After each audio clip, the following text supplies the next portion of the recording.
Hello friends, welcome to our YouTube channel. In this video I'm gonna tell you about how to make panorama video in your Lava smartphone. Before watching this video, if you have not subscribed to our YouTube channel, then subscribe to it and like our video. So let's start friends. First you have to open your camera. Now you have to click on this more. Here you have to click on this panorama and just do it like this. Click on this.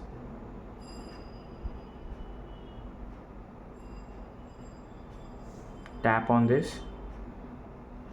Slowly you have to swipe right hand side and it is now making a photo, and now you can see for the picture, and this is how you can make panorama picture like this.